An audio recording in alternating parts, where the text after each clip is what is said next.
Hi viewers, welcome to my channel Avani's world. Shri Parabhava నామ సంవత్సరం దక్షిణాయనం శ్రావణ మాసం శుక్లపక్షం. ఈరోజు చతుర్దశి బుధవారం శ్రవణ నక్షత్రం. ఈరోజు విష్ణునామాన్ని జపించాలి.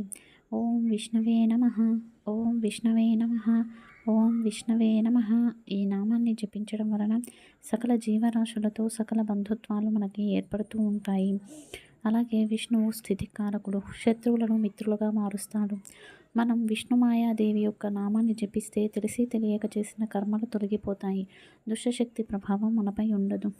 ఓం విష్ణుమాయాయ నమః, ఓం విష్ణుమాయాయ నమః, ఓం విష్ణుమాయాయ నమః. అందరూ కూడా ఈరోజు ఈ నామాన్ని జపించండి. ఇక అందరికీ ఉన్న సందేహం, రాఖీ పండుగను గురువారం జరుపుకోవాలా శుక్రవారం జరుపుకోవాలా అని చెప్పేసి. పౌర్ణమి గడియలు రేపు గురువారం రోజు ఉదయం 9 గంటలకు ప్రారంభమై శుక్రవారం 9 గంటలకు ముగుస్తున్నాయి. ఆడపిల్లలను శుక్రవారం రాఖీ కట్టించి పంపరాదు. కాబట్టి వివాహమైన స్త్రీలు రేపు గురువారం రోజే రాఖీ కట్టవచ్చు.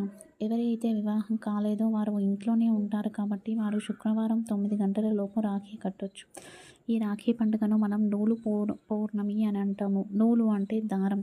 దాన్ని దేవుడి దగ్గర పెట్టి సోదరీమణులు అన్న తమ్ములకు కడతారు. అదేవిధంగా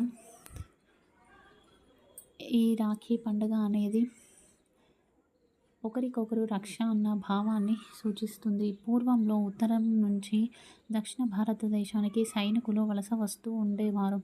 అలా వచ్చినప్పుడు సైనికులు ఇంట్లో ఉన్న స్త్రీలను చెడు దృష్టితో చూడరాదనే ఉద్దేశంతో ఈ విధంగా రక్షను ఏర్పాటు చేశారు. ఇలా రాఖీ కట్టి సోదర భావాన్ని నింపడం వలన వారిలో ఎలాంటి చెడు దృష్టికి తావుండదు అని చెప్పేసి భావించారు.